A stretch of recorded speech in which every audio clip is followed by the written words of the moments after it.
Hello and welcome to Board Game Gumbo. Today we're unboxing Dinosaur Island, Rawr'n'Write by Pandasaurus Games. So the Rawr'n'Write version of Dinosaur Island plays 1 to 4 players, so there is a solo mode, and it plays in about 30 to 45 minutes. And it's going to play very similarly to Dinosaur Island or Dinosaur World, where you're building your parks, except in sort of a truncated timetable, so much quicker game, and obviously it's a roll and write. So you'll each have these pads that you will mark up as you play. But the basic structure of the game is fairly simple. You're going to play through 3 seasons, and then you're going to have an action phase where you will draft dice, and then you'll have another action phase where you'll draft dice again, and then you will basically lead people through your park, gaining coins for things that they go visit, or gaining excitement for the different attractions in your park. And obviously the entire time you're going to be increasing your security so that it's higher than your threat. And if it's not higher than your threat, then your dinosaurs will kind of go on a rampage and start eating your guests, which is never good for business. So again, here is the action phase. You'll be rolling dice and then drafting those dice. When you draft dice, you'll get either resources or money or different things, but you may also have to increase your threat. That's what the little red pips on the dice mean. And then there'll always be 1 dice left over, which everybody will get. Once you have your dice and you take your resources, you're then going to use your dice to do actions. And those will be things like getting extra money, getting extra DNA so you can make dinosaurs. Actually making dinosaurs is one of the actions. And then building up your dinosaur park as well. And then finally, at the end phase of each round, you're going to go through your park, gaining money for merchandise booths, gaining excitement for your different rides, and things of that nature. And there actually is a puzzle element to where you build your different attractions, because you're going to take a single route through your park. And you will need to connect your buildings with roadways and things like that. So final scoring, there's a long list of things you score for. Obviously, excitement's going to be a big part of it. You're going to score for buildings. You're going to score for different dinosaurs in your park, and so on. And then there are minus points, obviously, if your dinosaurs happen to eat anybody. An explanation here of all the different specialist cards in the game and all the different building cards in the game. You're going to play with 3 each game. So 3 different specialists and 3 different buildings. So that'll change up the game pretty drastically as you play. And then the variants in the back, including the solo mode. And then a nice little reference sheet on the back, just for all the iconography in the game. A little advertisement here. We got a very nice bag for our dice. So here's sort of our main action board. So each round, players are going to draft a number of dice, and they're going to gain resources from those dice, and then they're going to use those dice to do one of these 5 actions. And then you also see spots here on the side. These are going to be for the 3 buildings you play with, and these are going to be for the 3 specialists. So you're going to draw those at the beginning of the game, and then they will be what you use throughout the course of the game. Each player is going to get 2 sheets from these pads. So the first pad is your park. That's where you're going to put out your different buildings. You're going to keep track of your security, keep track of your different type of dino DNA.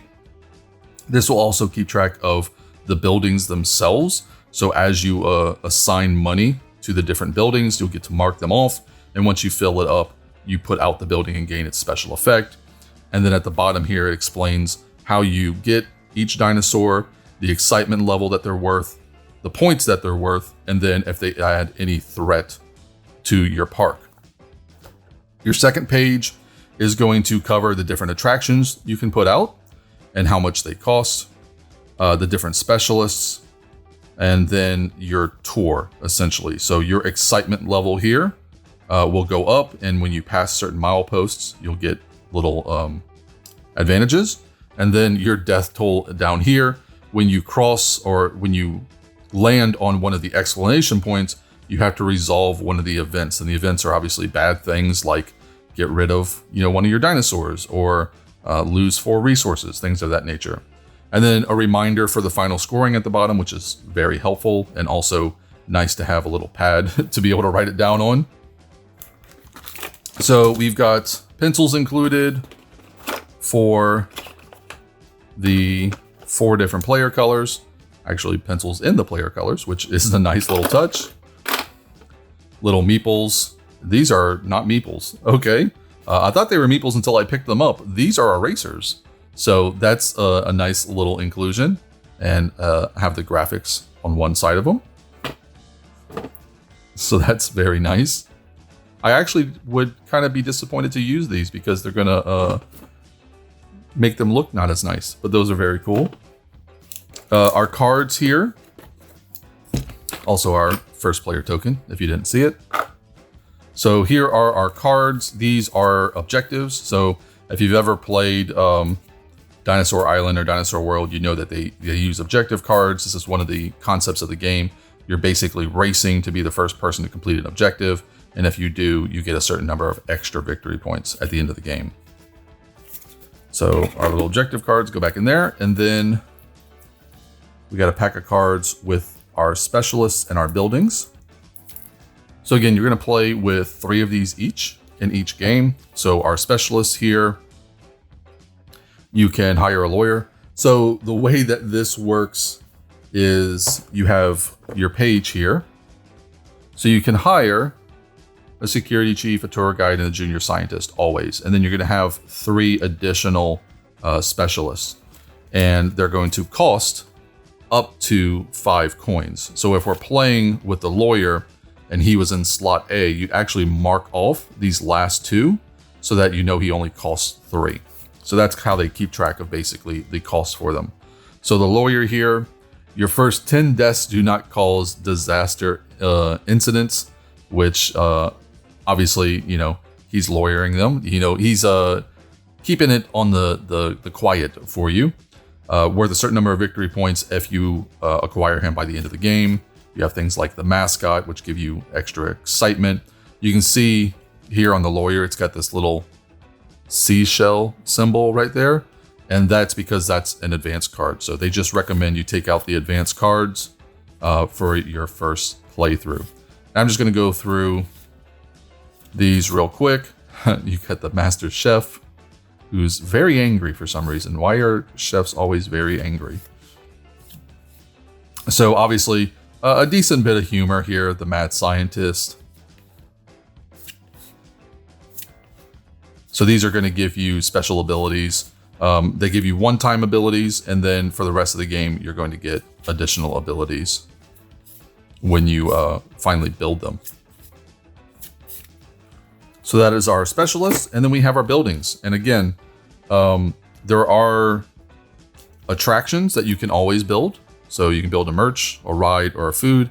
When you build these things, you're actually going to physically draw them onto your other sheet here. So you're going to draw them. There are obviously a couple of rules on how that works. They can't be right up next to another building. They can be right up next to the walls. And there are also on the dice, when we look at those, there are roads, and you're going to be trying to connect your buildings with those roads in order to give the best tours when they finally come up at the end of each round. So again, deluxe break room,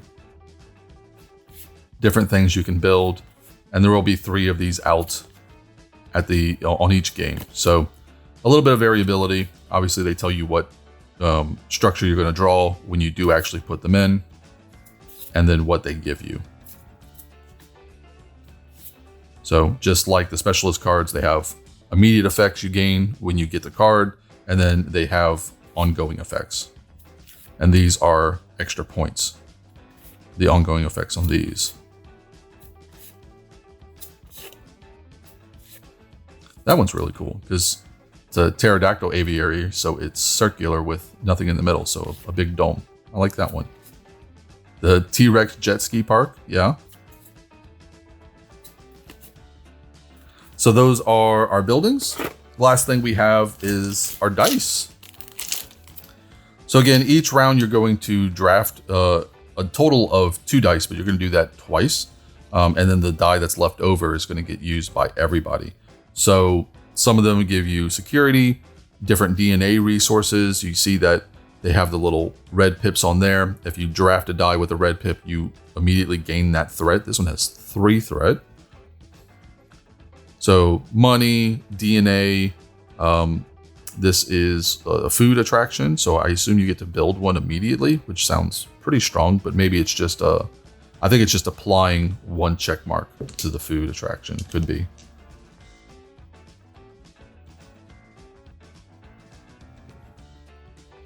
But if you're familiar with Dinosaur Island or Dinosaur World, these dice are pretty familiar to you because they pretty much are used in all three games. They got this kind of amber translucent effect to them. So this is the road icon, which is how you're going to connect your different buildings. And that's beneficial because when you give tours, you can only give tours through buildings that are connected by a road. So you kind of want to build those roads in order to give those tours at the end of each round. They are worth points. All right. So that's all our dice, which will go in our very nice little embroidered bag here. And that is everything we have for Dinosaur Island, Rawr'n'Write from Pandasaurus Games. Thank you for watching.